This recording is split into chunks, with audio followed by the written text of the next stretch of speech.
Hey, Slater Crusaders, America's the greatest country in the world. Thanks for being here. What is going on in our cities? Will people in the city ever learn? No, they won't, is the answer. They just keep doubling down. Buffalo, New York, just elected, well, they had their Democratic primary yesterday, just elected a full-on socialist. And she'll win the mayor. She's a socialist. Like, hi, I'm India Walton. I'm a socialist. Like, this isn't like me, conservative, calling her. She calls herself a socialist. We're electing socialists as mayors. The New York City mayor's primary was yesterday. Last I checked in on that, because I'm way here in San Diego, couldn't be further away. Last I checked in on it, Andrew Yang was winning or something. And then I was like, I wonder when the election is. I turned around and boom, it was last night. I think Yang got like fourth in the Democratic primary. Eric Adams is the guy in the lead right now. He's a former police officer.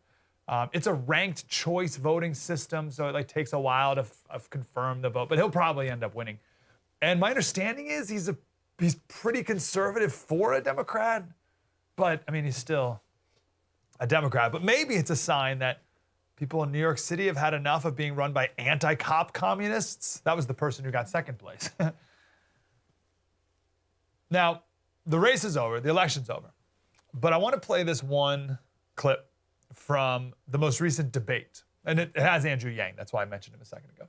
This is a timeless response that should remain in the conversation, and every other candidate should pick this up and run with it, conservatives as well. He was asked about homelessness, and he gave an amazing answer, and of course, because of that amazing answer, the far left is attacking him, because he's right.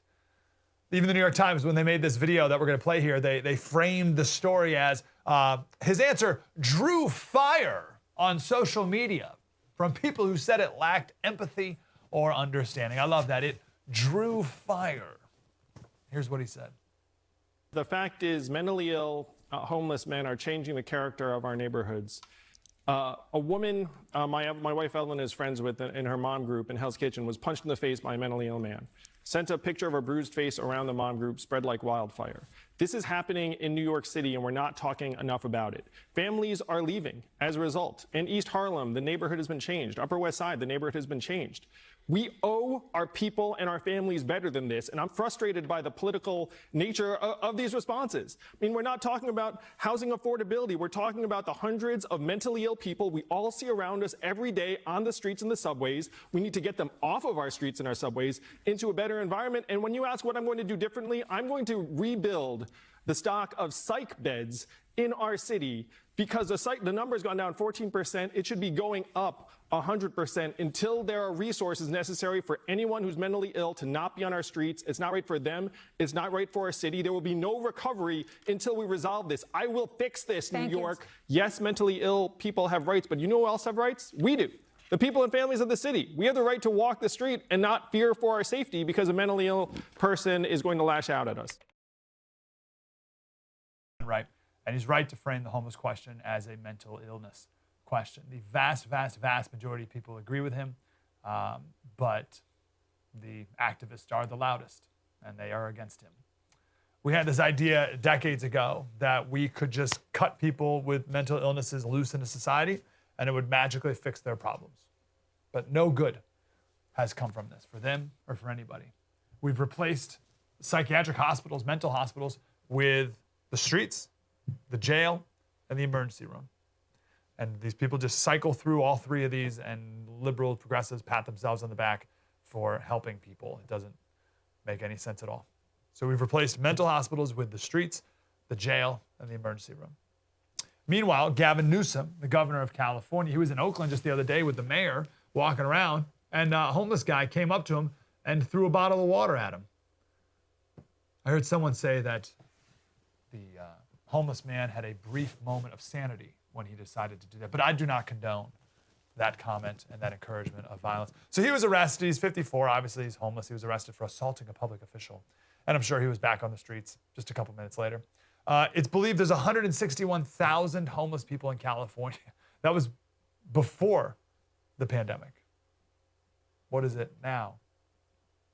Yet still, NPR, the local NPR in California, said advocates said the report that there's 161,000 homeless people, The report is another blaring alarm for government leaders to address California's affordable housing crisis. No, stop it already. This has nothing to do with affordable housing. On Andrew Yang's point, this is mental illness. These blue cities, run by Democrats since the 40s, have still not learned their lesson. Let's go over to Portland now. The LPGA was going to have an event at a country club in Portland, but there were so many homeless people encamped around the country club, it was dangerous. They decided it was too dangerous. So they moved it to another club way further out in the suburbs. Now, the mayor came back and said, well, we understand the concerns of the tournament organizers, and we are looking to address those. No, you're not. You're most certainly not looking to address it. Police in Portland are now told that they cannot pull people over for minor traffic stops anymore. Can't pull people over for minor traffic. Why? Because traffic stops are racist. 6% of people in Portland are black, but black people are 18% of minor traffic stops in the city. So no more minor traffic stops, not enough equity. The other reason they're doing this, they have no more police officers. They're running out. 120 police officers in Portland have left in the last 9 months. 120 gone. 50 police officers left the crowd control unit. That's all of them. There's 50 of them. They all left. They just couldn't take it anymore. They couldn't take the lack of support from their city leaders. The same city leader, the mayor, who says, oh, we're looking into those concerns. No, you're not. Homicide, it's up all over the country. But in Portland, and we have a chart for that, in Portland, 42 homicides so far this year. The record is 70 in 1987. They're definitely going to surpass that. And back in 1987, the AP said that was when the city was in the midst of a gang siege. Well, what's Portland in the midst of now? So while the city needs more police officers, the city council cut $27 million from the budget in the name of defunding the police. So literally in Portland, riots every night, homicides on record pace, massive theft throughout the city, police officers quitting, businesses fleeing. And the mayor's solution is to stop enforcing traffic laws? What's that going to lead to? Just more lawlessness, of course. But don't worry, Portland came out with a new tourism ad. This nice, beautiful ad here. Come visit Portland. It's nice. I love these tourism ads where they just have like random plates of food in them and flybys of beautiful scenes from far away where you can't see anything close up. So there's your come to Portland. They do eventually, there's the plates of food, just random plates. They do eventually get to the riots, sort of. Here's what they say. And yeah, we have some of the loudest voices on the West Coast. Sometimes passion pushes the volume all the way up. We've always been like this. We wouldn't have it any other way. And yeah, we have some of the loudest voices on the West Coast. Sometimes passion pushes the volume all the way up. We've always been like this. We wouldn't have it any other way. So bizarre, we had to play it twice. And that's all it is, passion. Yeah, sure. You've all seen the pictures of people lighting buildings on fire. Just some passion. So come on out to Portland, they say. What they don't put in that tourism ad is this article from the local newspaper from just March 21st, Dump Town. How Portland's trash problem spiraled out of control. The city's nickname is Stump Town, and now they're calling it Dump Town. It's an unbelievable article about how there's 12, and I think we have pictures from some of the article, about how there's 12 different bureaucracies in the city that are in charge of cleaning up trash, which is to say, no one's in charge of cleaning up trash. But sure, blue cities across the country, double down on your progressivism. Double down on all your failed ideas and failed policies.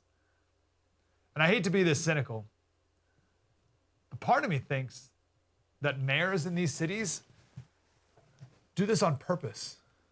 Do what on purpose? Kick out the middle class. Kick out any person with common sense. Kick out any conservatives. Why kick them out? Because they may vote you out of power. So you don't want them in your city anyway. All you got to do if you're a mayor of these little progressive enclaves is keep a couple super rich people and all the super poor. Is it good for your city? No. But they'll vote you in, keep you in power. That's all they really care about. So here's to Portland and all of our blue cities that are crumbling. We come up with a new tagline. Come on downtown, where you'll get beat up by a mob and arrested for defending yourself. Coming up next, crazy story out of England, but it's a nice crystal ball for us here. Imagine the government, and you won't have to imagine too hard. We're not that far away from it. Imagine the government telling you that you're not allowed to pray for certain things and pray about certain things. That's what they're doing in England. I'll give you the details of that next. True story. Mike Slater, spread the word.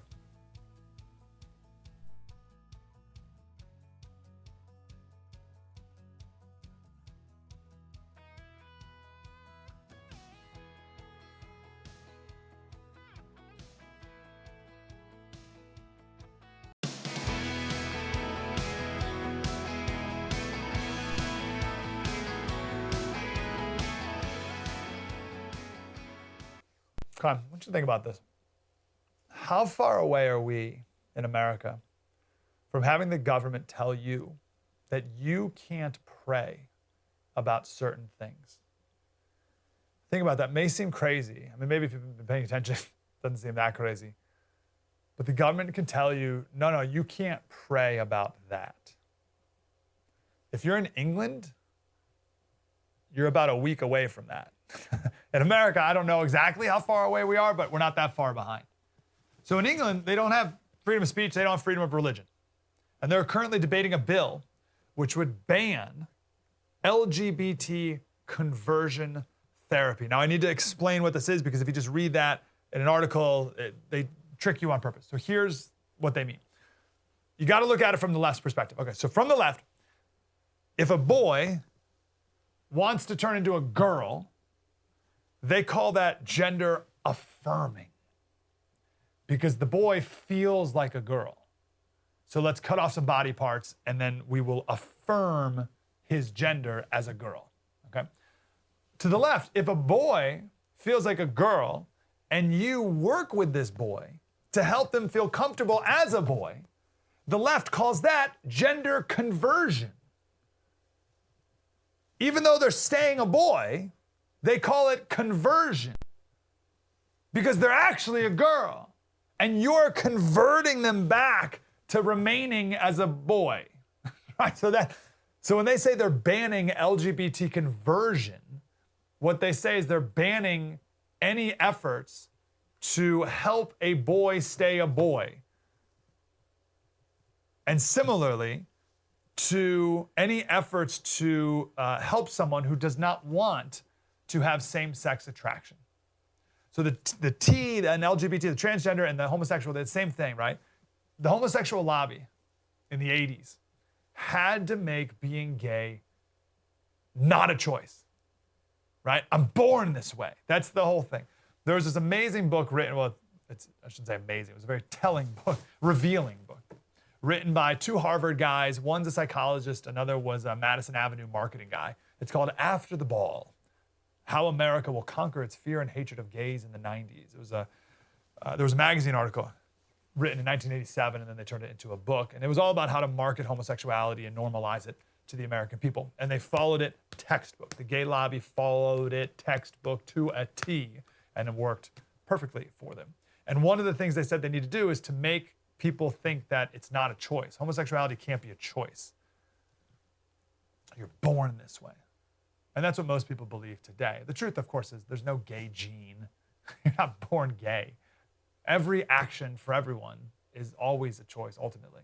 But anyway, this law in England would ban any effort by a therapist or a church leader to pray for someone who has same-sex attraction to not feel that same-sex attraction. That prayer would be illegal. So they were debating it the other day, and it, well, what about this type of prayer? What about that type of prayer? And you could see what a dangerous game. Like, what do you mean? What type of prayer is allowed or isn't allowed? And ultimately, they said even gentle, non-coercive prayer is not allowed. That's actually the language they used. Gentle, non-coercive prayer on this topic would be illegal in England. Think about that. I want to quote this woman here. She's a lesbian Anglican, and she's the LGBT government advisory board or whatever.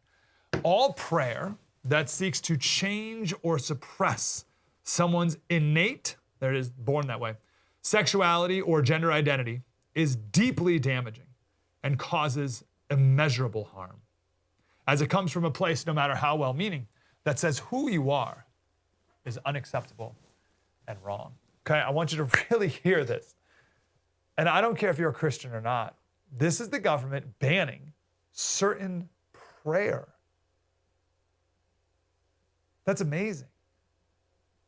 It's banning speech and banning a type of religious worship, even if the person wants it. Even if the person goes to a therapist and says, I feel same-sex attraction and I don't want to anymore. Goes to a church leader, goes to a therapist, like, hey, let's pray about that. Nope, not allowed. I mean, goodness.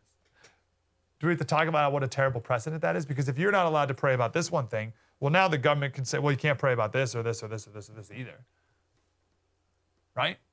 That's amazing. Pastor, you can't, listen, if you can't pray about it, then certainly you can't preach about it. Right?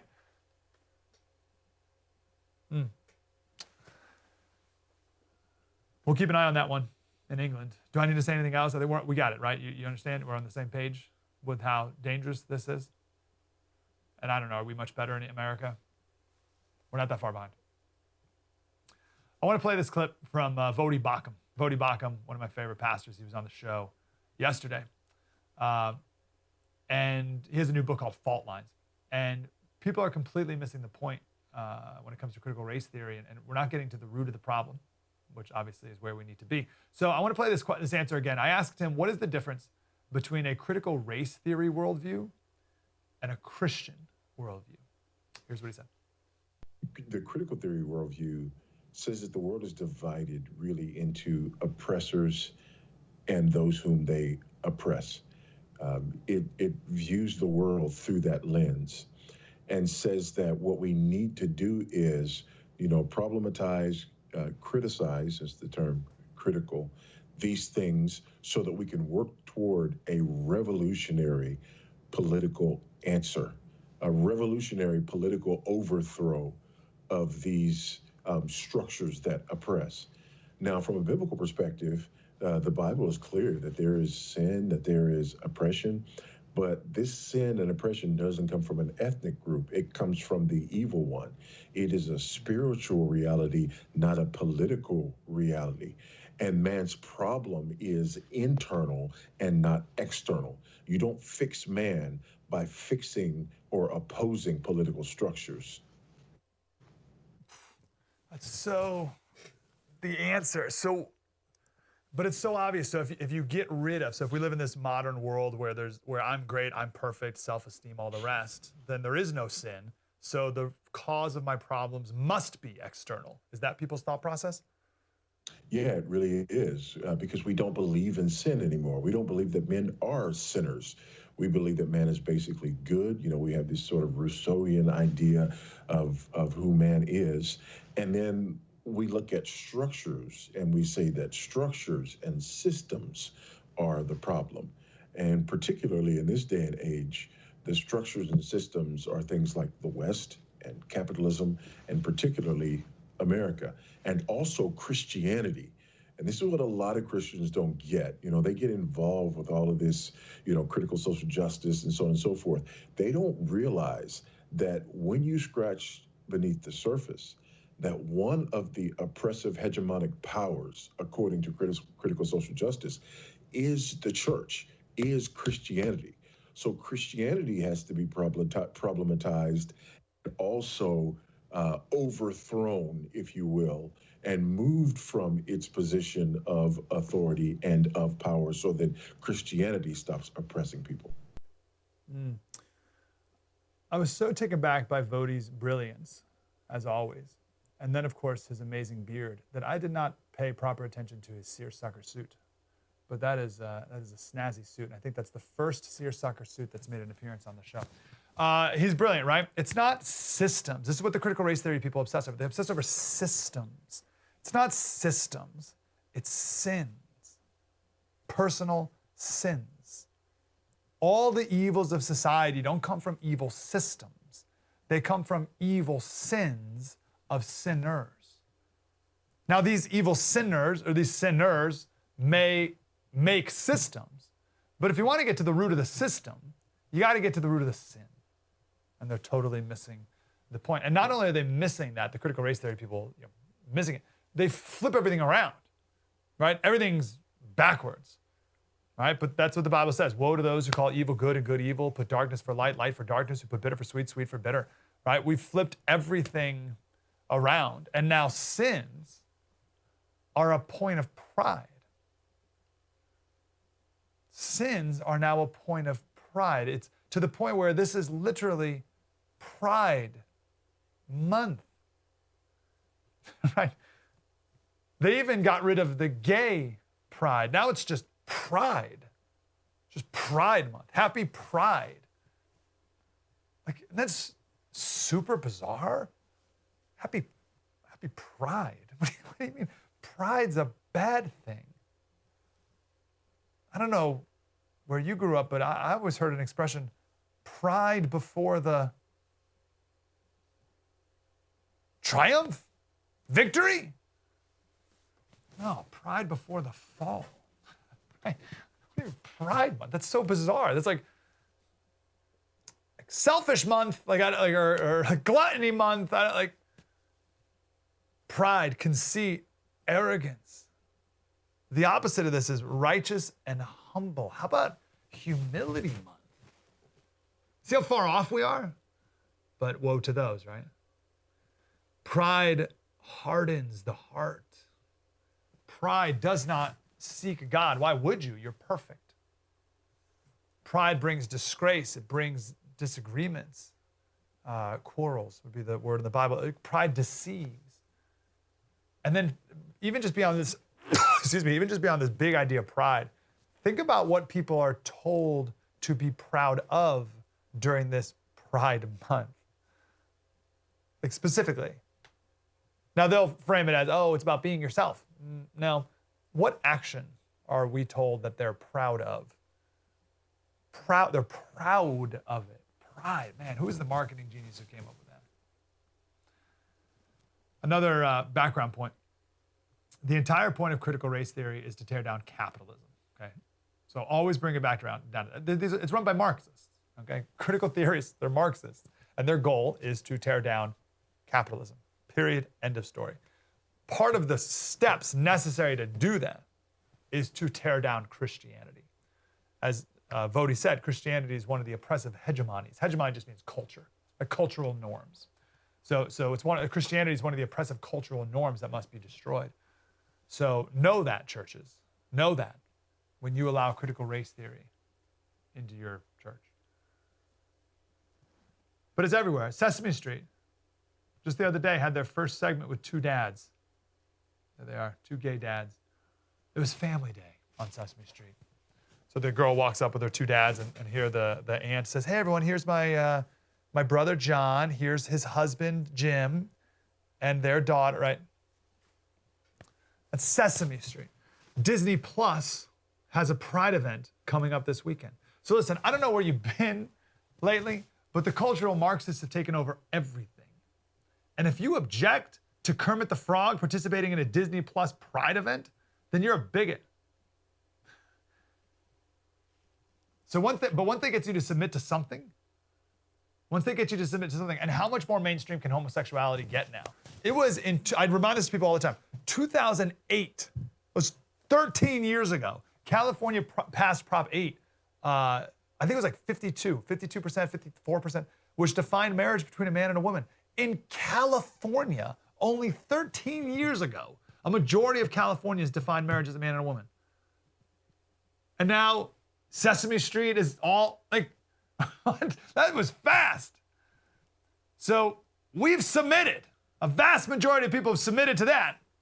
And once you submit to that, how much further to get you to say that boys can turn into girls and girls can turn into boys?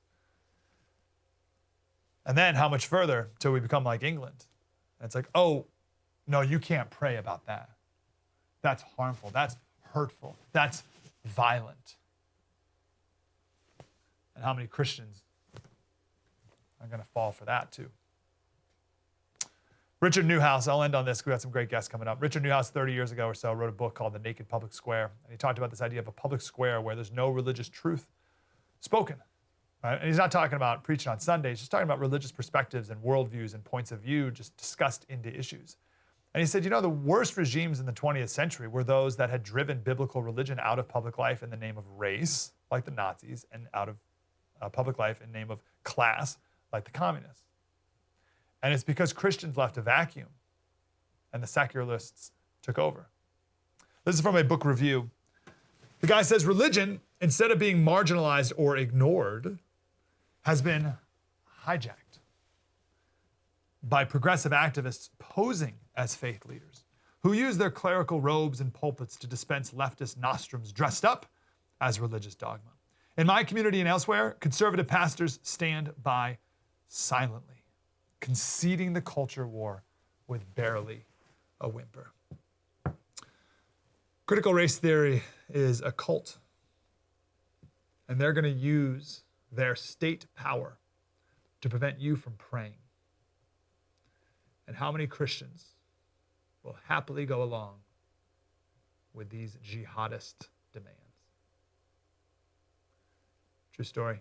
Mike Slater coming up to talk about the border and what Texas is doing. Take matters into their own hands. True story. Spread the word.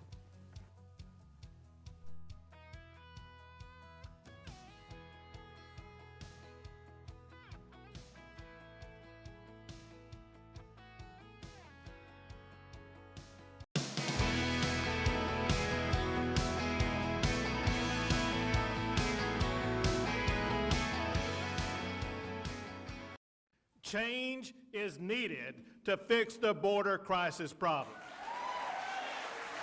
These challenges that we're talking about are a direct result of the open border policies in place right now.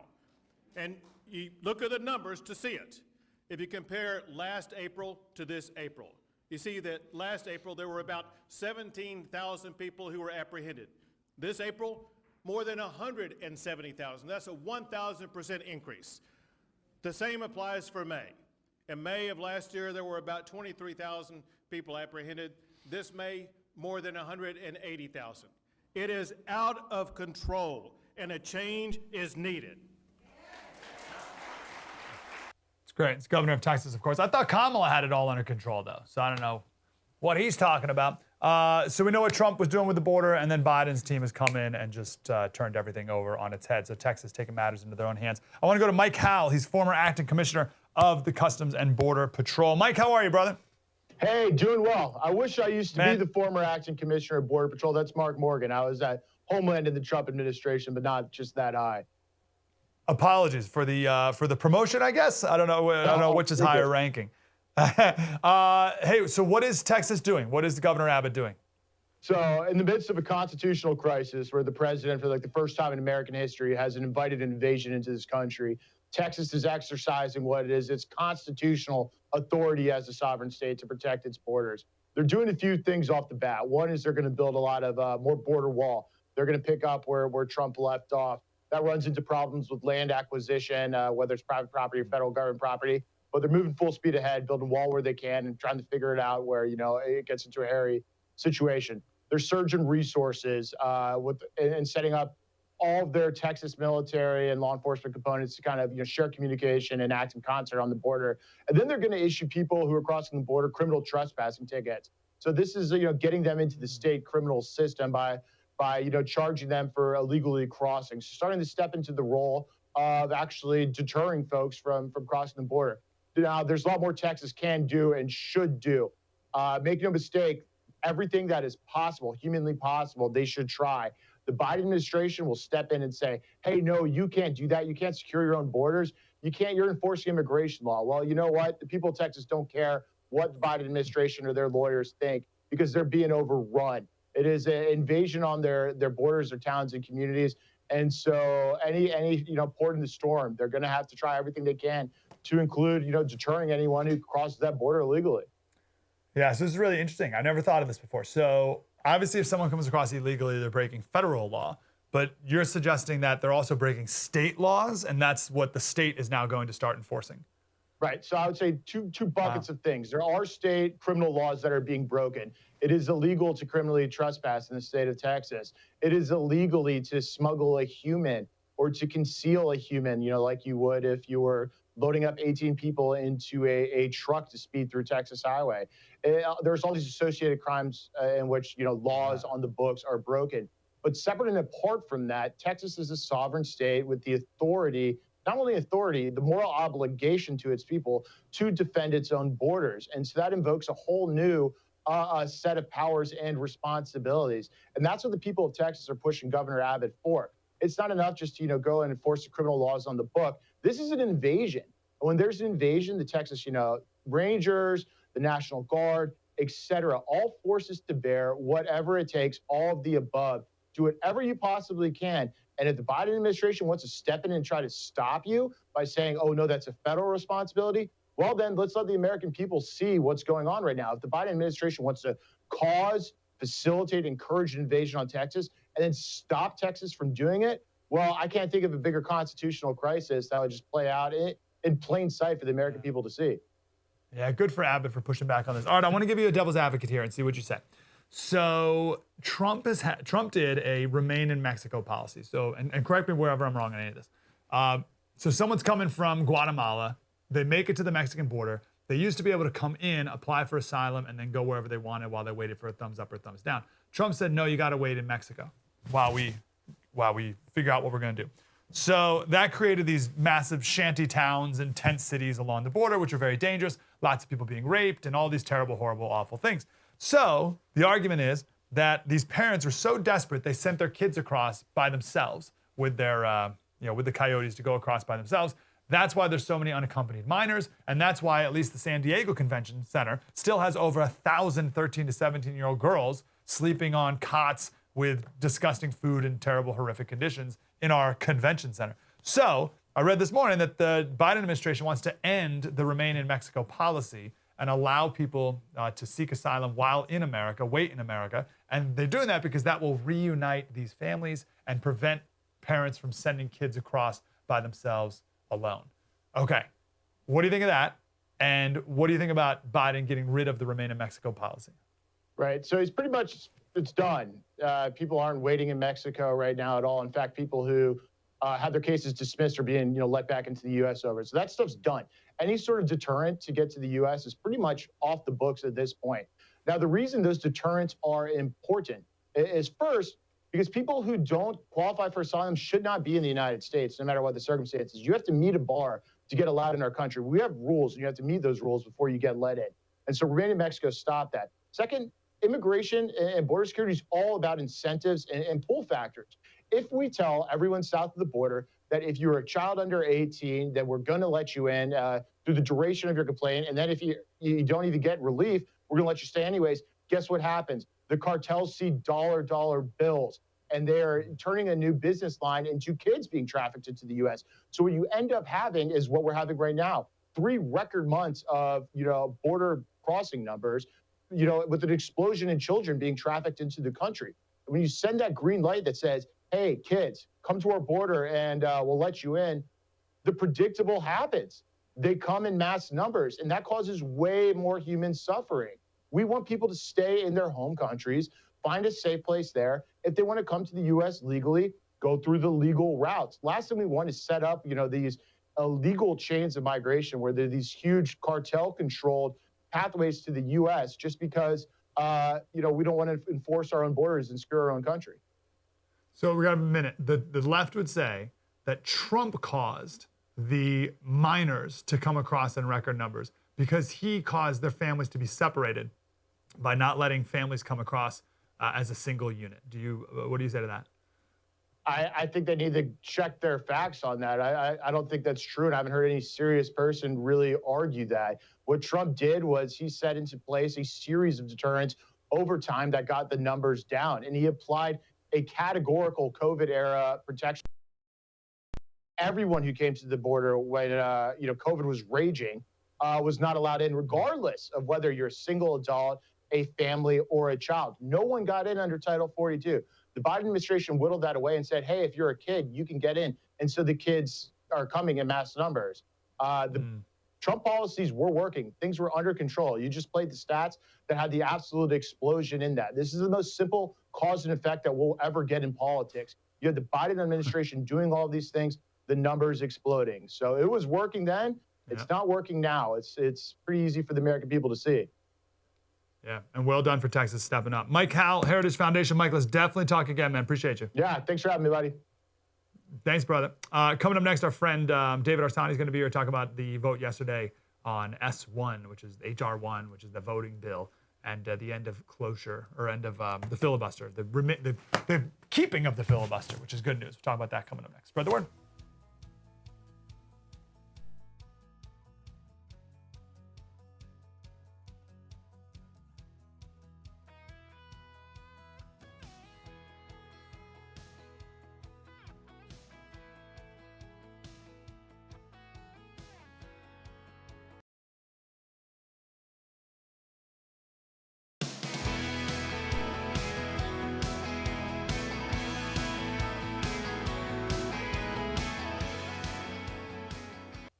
The idea of the filibuster was created by those who came before us, the United States Senate, to create comity and to encourage senators to find bipartisanship and work together.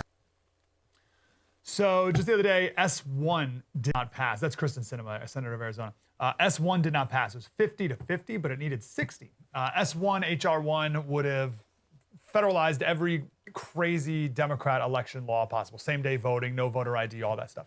The Democrats, to get it to pass, needed to get rid of the filibuster. So then it would have passed 50-50 with Kamala coming in and breaking the tiebreaker. They didn't get either of those things that they wanted. The filibuster remains. Our friend David Arsani is here, wrote a wonderful article about this in the Daily Signal. David, how are you, brother?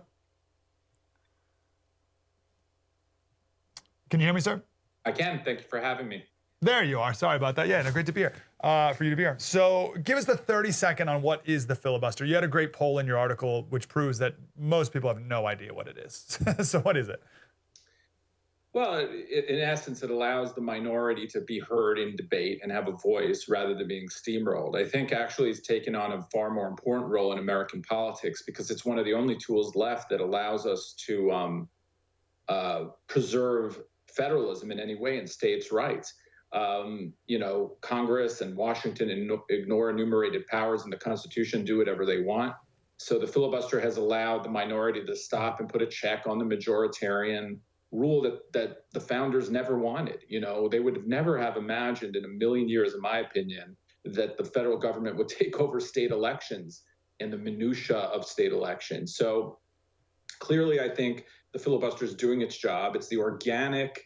It creates a gridlock, right? But that's the organic manifestation of a country that's separated. We don't want a small majority ruling over 49% of people. That would create, as Sinema said, a lot of angst and a lot of anger, and it would create a lot of instability as you go back and forth all the time. So I think the filibuster is one of the most important tools we have in Congress right now. You had a great line. You said, doing nothing is tacit bipartisan compromise as well. Sometimes the ideological chasm is unbridgeable, and a gridlock is a good thing. It's always framed as a bad thing, though. Well, it's framed as a bad thing when Democrats are in control, right? For 4 years, Democrats, I think, used the filibuster something like 327 times. Not once can I remember there being all this sort of hysteria or hand-wringing about obstructionism or anything like that.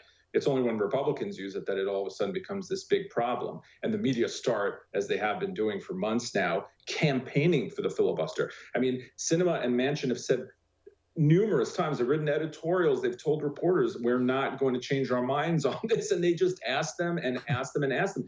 I've been writing, I've been a political writer for 20 years. I can't think of another instance where someone gave their opinion and then they just kept asking them for a whole year if they were going to change it. I mean, it's never going to happen. Didn't Manchin have some line? He's like, what the blank about no, don't you understand? I think that was one of his responses ultimately. Okay, here's my question about that. Let me ask a Sinema question first. Are you surprised by her? Right, I remember when she was elected, I thought she was framed as like this crazy nutcase. She might be on everything else, but are you surprised with her principled stance on the filibuster? Slightly. I mean, she used to be, years ago, quite a left winger. I think what she's saying is correct. I don't know if she's, and I don't really care, frankly, if she's being, propelled by, being a senator from a state that's quite, that's still a purple state, a lot of moderates and conservatives still in that state, or whether she's doing it for principled reason, because in the end, she's right. And I think she kind of, it seems to me at least, sort of embraces the role of maverick, which, was widely praised when John McCain was thwarting Republican issues, but when she does it, all of a sudden she's just this obstructionist. But I think she actually embraces the role of independent. When you read that op-ed in the Washington Post, she writes it almost in the voice of sort of a nonpartisan, apolitical kind of person, not as a Democrat. That's really interesting. I'd be curious to talk to her and find out why she's taking on that role or what motivated her to be like that. And like, that's weird that there's like something in the water in Arizona politics that would make one want to be like that. Anyway, bigger question is, 50 other Democrats said, yeah, we do want to get rid of the filibuster. Do all 50 of those Democrats, you think, really want to get rid of the filibuster? Or if push came to shove, let's say Manchin and Sinema said to get rid of it, would one other Democratic senator now have to stand up and be like, oh, actually, I'm not for this? What do you think? Oh, no, I don't think, listen, I don't think that all 50 of those senators want to get rid of the filibuster. I think that it was an easy vote for many of them because they knew it wouldn't break the filibuster, so they could be on the record supporting the bill, which they probably do, but not be, not actually break the filibuster. Dianne Feinstein, I think there's probably 9 or 10 other senators who wouldn't want to break the filibuster, but they're not, they haven't been as open or vocal about it. So, I think this is more about trying to frame Republicans as anti-democracy, frame them as obstructionists, frame them as people who, subvert the will of the majority, minority rule. I always hear that. Basically what they mean is just constitutional rule. And that's something that progressives don't like. But I think there are still some moderate Democrats who, though they go along with this for political reasons, probably wouldn't destroy the filibuster. Yeah, there's something interesting there too. Like, why would they not take a stand? Why would a Dianne Feinstein not be more public and instead let Sinema and Manchin take the fall? I got a minute, David, and I want to talk about your article the other day about Jack Phillips, the Christian baker, and how have you ever seen someone attacked for so long, so mercilessly as poor Jack Phillips? Not a civilian, as it were. I have not. I've been writing about him for many years. I lived in Colorado for a bunch of years, so this story piqued my interest pretty early. I went out there actually and interviewed him and spent days with him. I think they're underestimating him and his faith and how long he will be able to stand up to this. I just want to quickly say I thought the Supreme Court punted the case. Everyone celebrated that case, but in essence, it didn't solve anything. Masterpiece, cake shop case. So I hope it goes back to the Supreme Court, and I hope that we finally have it's clear to me what the Constitution says. It says nothing about saving, not hurting someone's feelings, but it does say something about religious liberty. And I hope he wins this case, and he's a real American hero. And I don't use that, that word's thrown around all the time in politics, but he is a real hero, what he's had to put up with.